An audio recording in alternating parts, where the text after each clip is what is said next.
నమస్కారం. సుమన్ టీవీకి స్వాగతం. అక్టోబర్ మాసంలో ద్వాదశ రాశుల వారికి ఎలా ఉండబోతుంది? నవగ్రహాల స్థితిగతులు ఎలా ఉన్నాయి?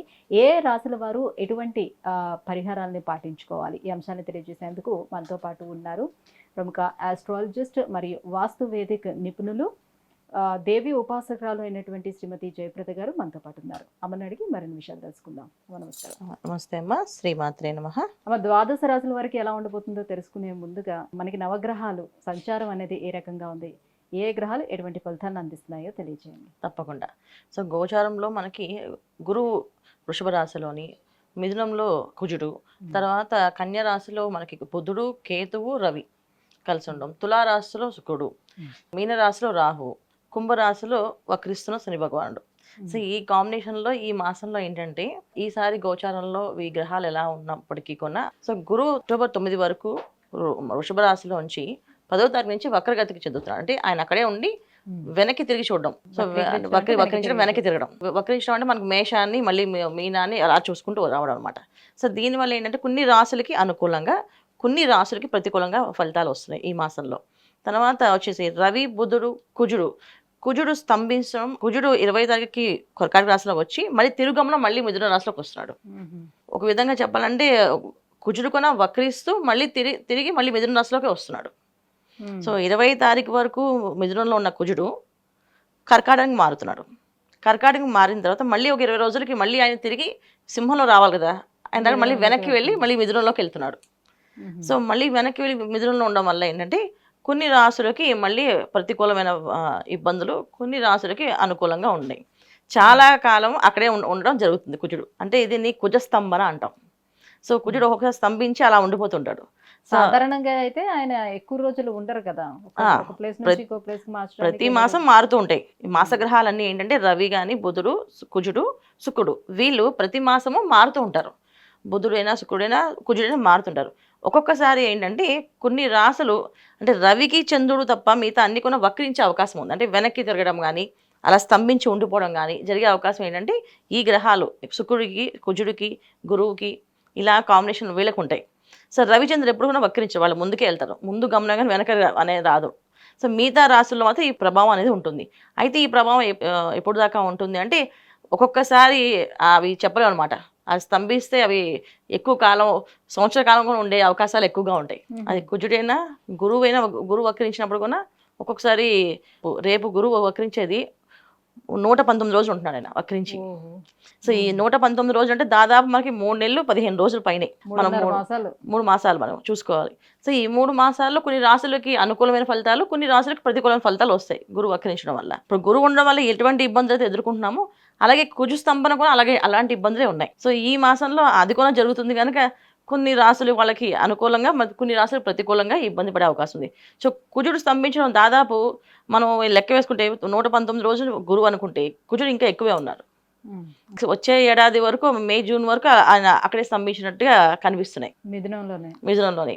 సో దానివల్ల చాలా వరకు ఇబ్బందులు పడే అవకాశం ఎక్కువగా ఉంది. సో ముఖ్యంగా మిథున రాశి వాళ్ళకి ఇబ్బందిగా ఉంటుంది. సారి గోచార ఫలితాలు మనకి కొంతమందికి మేలు జరగచ్చు, కొంతమందికి కీడు జరగచ్చు, కొంతమందికి అదృశ్య యోగాలు, రాజయోగాలు రావచ్చు. ఇవన్నీ జరిగే అవకాశం ఈ మాసంలో చాలా రాశుల వాళ్ళకి ఉన్నాయి. అమ్మ, కర్కాటక రాశి వారికి అక్టోబర్ మాసం ఎలా ఉండబోతుంది? తప్పకుండా అన్న. కర్కాటక రాశి వాళ్ళకి ఈ మాసం ఏంటంటే 10వ తారీఖు వరకు బ్రహ్మాండంగా ఉంది. ఈ రాశి వాళ్ళకి అనుకున్న పనులు ఏవైతే అనుకుంటారో వీళ్ళు అవన్నీ 10వ తారీఖులోపు చేసేసుకోవాలి. 9వ తారీఖు నుంచి గురువు వక్రిస్తున్నాడు. వక్రగమనం వెళ్ళడం వల్ల ఏమవుతుందంటే గురుబలం తగ్గుతుంది ఈ రాశి వాళ్ళకి. గురు ప్రతికూలంగా ఉంటారు. తర్వాత వీళ్ళకి రవి, కుజుడు, శని అందరూ ప్రతికూలంగానే ఉన్నారు. సో అంటే ప్రతికూల ఫలితాలే ఇస్తారు. ఏ పని శని భగవాన్ సంబంధించిన ఏదే విషయాలు, ఆస్తుల విషయంలో కానీ, ఆస్తి పంపక విషయాల్లో కానీ, వీళ్ళకి రావాల్సిన ఆస్తులు కానీ, రావాల్సిన డబ్బులు కానీ అవన్నీ కొన్ని ఆలస్యం, ఆటంకాలు ఏర్పడుతూనే ఉన్నాయి. తర్వాత వీళ్ళకి కుజుడు ఇచ్చే ఫలితాలు ఎప్పుడు కూడా ఏంటంటే అధిక ఖర్చులు ఎంతసేపు అయినా ఆపుదామన్నా ఆపలేకపోయినంత ఖర్చు అవుతుంది వీళ్ళకి. ఆ ఖర్చు అనేది కొంచెం అధికంగా అవుతాయి.